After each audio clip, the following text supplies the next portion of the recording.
জামাত ইসলাম এবং তার মহিলা কর্মীরা এত সজাগ, এই সুযোগে আপনারা শুয়ে থাকবেন আর ওরা ভোটের আলোচনা করবে, ভোট চাই বেড়াবে। জামাত ইসলাম যখন এইখানে মিটিং করে তখন বাগারপাড়া, যশোর, ফুলতলা, খুলনা থেকে তারা লোক নিয়ে আসে। যদি আজকে জামাত ইসলামের মতো শুধু অভয়নগরের সমস্ত লোক আজকে আমরা এখানে টেনে আনতাম, তাহলে এরকম 4টি মাঠের প্রয়োজন হতো আজকে। এবং তারা ঘরে ঘরে গিয়ে আপনাদের মহিলাদের দুর্বল করার চেষ্টা করবে।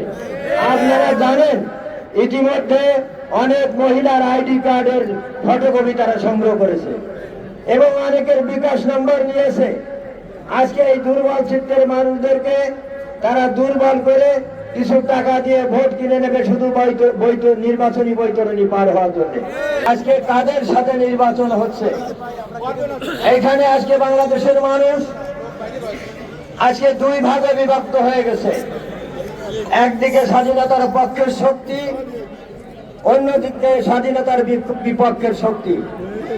যারা 71 সালে এই দেশের মুক্তিযোদ্ধাদের উপরে বিভিন্ন বাহিনী তৈরি করে তাদের ঘর থেকে তাদের মা বোনদের জোর করে উঠায় নিয়ে তাদের সম্ভ্রমের হানি করেছে, যারা রাজাকার বাহিনী তৈরি করেছে, এবং যারা 30 লক্ষ লোককে হত্যা করেছে, যারা আমার 2 লক্ষ মা বোনের সম্ভ্রমের হানি করেছে।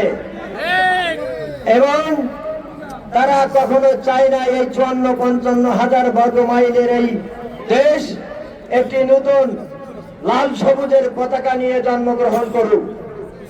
আজকে সেই দলটির সাথে আমাদের নির্বাচন হচ্ছে তাদের বিরুদ্ধে। আজকে এই জন্যেই এই নির্বাচন অত্যন্ত গুরুত্বপূর্ণ। সেই জন্যে আপনারা জানেন যে আজকে জামাত ইসলাম যখন এইখানে মিটিং করে তখন বাগারপাড়া, যশোর, ফুলতলা, খুলনা থেকে তারা লোক নিয়ে আসে। আর তারা প্রমাণ করতে চায় আমাদের জনগণের মাঝে একটি দুর্বলতা সৃষ্টি করার জন্য তারা বাইরের থেকে লোক এনে তারা মিছিল করে, মিটিং করে এবং দেখাতে চায় যে আমাদের বিরাট জনগোষ্ঠী আমাদের সমর্থক। কিন্তু আমরা শুধু অভয়নগরের বাইরে একটি লোক আমাদের মিটিং এ আসে নাই। এবং আমি জানি সেটা আছে পৌরসভার এই 9টি ওয়ার্ডের থেকে একটি ক্ষুদ্র অংশ এবং অভয়নগরের 8টি ইউনিয়নের থেকে একটি ক্ষুদ্র ক্ষুদ্র অংশ আজকে এই মাঠে উপস্থিত হয়েছে। তাই আজকে এই সমাবেশ।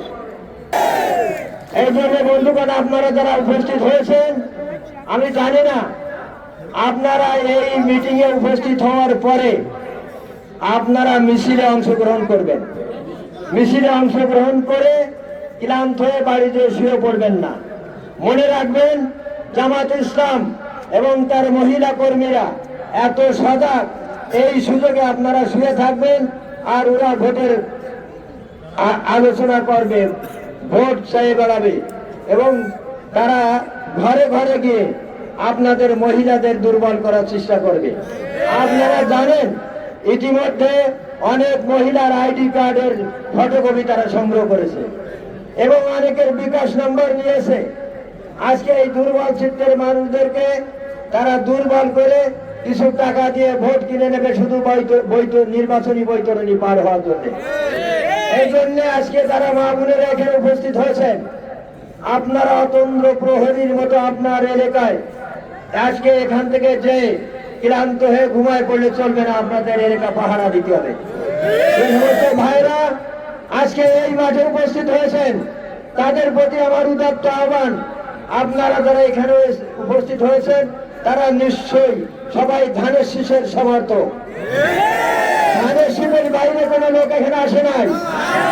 তাহলে আজকে ধানের শীষ বিজয় অর্জন করতে হলে এই 12 তারিখ পর্যন্ত প্রত্যেকটা বাড়িতে, প্রত্যেকটা মহল্লায় টিম করে আপনাদেরকে চৌকির ব্যবস্থা করতে হবে,